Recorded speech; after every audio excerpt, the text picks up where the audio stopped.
BJP నేత బండి సంజయ్ మంత్రి పొన్నం ప్రభాకర్ల మధ్య మాటల వివాదం రోజురోజుకి ముదురుతోంది. ఈ క్రమంలోనే బండి సంజయ్ పై తీవ్ర స్థాయిలో మండిపడ్డారు మంత్రి పొన్నం ప్రభాకర్. బండి సంజయ్ లాగా రాముని పేరు చెప్పి ఓట్లు అడుక్కుంటున్నారని మండిపడ్డారు. బండి సంజయ్ ఆరోపిస్తున్నట్లుగా రామునిపై తప్పుగా మాట్లాడితే సజీవ దహనానికి సిద్దమన్నారు పొన్నం ప్రభాకర్. నేను భక్తుడిని, నేను మాంసాహారం కూడా తినా, మందు కూడా తాగా, బండి సంజయ్ లాగా. నేను ఒకటే అడుగుతా ఉన్నా, ఈరోజు నేను అనని మాటలు ఎక్కడన్నా అని ఉంటే మీడియా ఊరుకుంటుందా? రాముని జన్మ ఎక్కడని అడిగేంత మూర్ఖుడు ఉన్నాడు ఎవడన్నా? అటువంటి రాముణ్ణి ఓట్ల రూపంలో అడుక్కునే మీరు, మలుచుకుని మార్కెటింగ్ చేసుకునే మీరు, రాముని జన్మ గురించి కూడా అంశం లేవనెత్తుతారంటే మీ మూర్ఖత్వం ఎంత ఉందో ఒక్కసారి భక్తులంతా ఆలోచన చేయాలి. నేను ఎన్నడన్నా అని ఉన్నట్టుగా చూపెడితే నేను సజీవ దహనానికి కూడా నాకు నేనుగా సిద్ధం. అనని మాటలు ఆపాదించే విధంగా మాట్లాడితే నీ రాజకీయ రంగు తెలుస్తా ఉన్నది. అదేవిధంగా ఇలా ఆ వీడియో ప్రత్యక్ష ఇక్కడ ఎమ్మెల్యే ఎవరు, కేటీఆర్ ఈయనిద్దరు దోస్తులు నన్ను క్రిటిసైజ్ చేస్తారు. రాముడు జన్మ ఎక్కడ అన్నారు, అక్షింతలు ఎక్కడ అన్నారు, మీ అమ్మ కుట్టినవా అని మళ్ళీ నేను అమ్మ పేరు మీద రాజకీయం చేస్తున్నా అంటా అన్నాడు. నేను మా అమ్మ పేరు మీద రాజకీయం, అమ్మ ప్రస్తావన తెచ్చింది ఎవడు? అమ్మను రాజకీయాలకు తీసుకొచ్చింది ఎవడు? దాని తర్వాత హుస్నాబాద్ నిండు అంబేద్కర్ స్టాచ్యూ దగ్గర బతికున్న మా అమ్మను పట్టుకొని ఆత్మ ఘోషిస్తుంటావు ఎదవా, నువ్వు మళ్ళా మా అమ్మ కాలు ముక్త అంటున్నావు. ఇలా నాకెంత బాధ కలుగుతుండొచ్చు? నేను ఎన్నడైనా ఏదైనా రాజకీయ పరంగా ఎవరైనా వ్యక్తిగతంగా కుటుంబాలను విమర్శించుకున్నామా? ఇవేందో రమేష్ బాబుతో ఇంత పెద్ద శత్రుత్వం ఉన్నా ఎన్నడూ కూడా వాళ్ళ కుటుంబ సభ్యులనే మాట్లాడలేదే. ఇలా నా అమ్మను పట్టుకొని బతుకున్న అమ్మ, నా తల్లి రోజు 4 సార్లు ఫోన్ చేస్తుంది, అందరికి తెలుసు, ఏడికైనా ఆశీర్వదిస్తుంది. అటువంటి ఆమెను పట్టుకొని ఇలా 80 సంవత్సరాల అమ్మను పట్టుకొని ఆత్మకు చూపిస్తుంది అంటున్నావా? బతుకున్నామని పట్టుకొని మళ్ళా పేపర్లలో దొంగ జపాలు అమ్మ పేరు రాజకీయ. నేను అమ్మ పేరు ఎవరు తీసింది? నేను తీసినా? నేను అడిగిన ఈ ఎంపీగా ఈ నియోజకవర్గం ఏం చేసావు చర్చకు రమ్మని అడిగిన.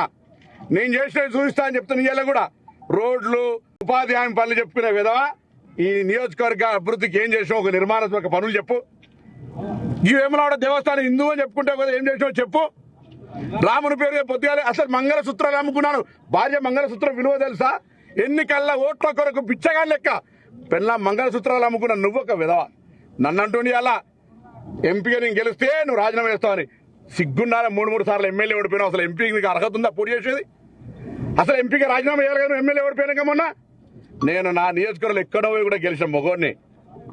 నీకు దమ్ముందా? నువ్వు ఎమ్మెల్యే ఓడిపోయి 3 సార్లు అదే నియోజకవర్గం నుంచి గంగుల కమలాకర్ నువ్వు కుమ్ముక్కై నువ్వు ఎమ్మెల్యే ఓడిపోవాలి. మళ్ళీ వాడో వీడో రాళ్ళు కొట్టినట్టు ఇటువంటి సానుభూతి తెచ్చుకోవాలి. హుస్నాబాద్ నియోజకవర్గాల మొన్న ఎమ్మెల్యే ఎలక్షన్లా 8,000 ఓట్లు వస్తే వాళ్ళకు 1,00,000 ఓట్లు వచ్చినాయి. నాకు పార్లమెంట్ ఎన్నికల బండి సంజయ్ పోటీ చేసినాడు కూడా వినోద్రావు ఓట్లు వస్తే నాకు ఆయనకు 5,000 తేడా ఉంటే 3వ స్థానంలో 20,000 ఓట్లు కూడా రాలే. వీళ్ళు మాట్లాడుతూ ఉన్నారు. 100 మంది లేరు ర్యాలీలా.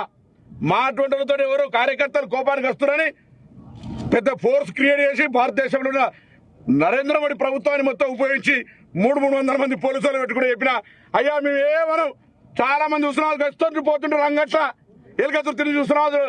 సిద్దిపేట రోడ్డు మీద 100 మంది చచ్చిపోతారు. ఆయనలో ఇన్నొక్కడు 5 ఏళ్ళ రాలే. ఆయన గురించి పట్టించుకోదని కార్యకర్తలు పొద్దున్నే దండం పెట్టినా.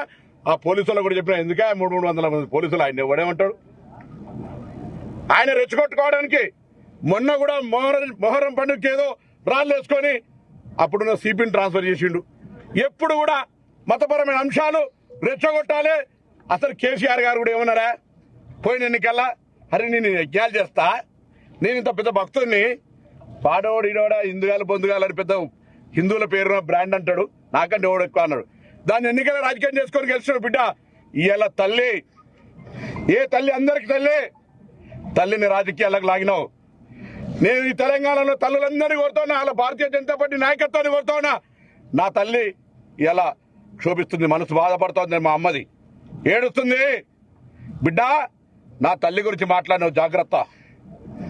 ఆవేదనతో చెప్తా ఉన్నా. నిన్న మొన్న నాకు తెలుసు, మా మిత్రులతో మాట్లాడితే ఒక్కొక్క రోజు రాత్రి నిద్రపోలే. అటువంటి పరిస్థితుల్లో మా అమ్మ మీరు అందరూ తెలుసు కదా, కుటుంబం, మా కుటుంబ నేపథ్యం. వాడు నా తల్లి గురించి మాట్లాడతాడే.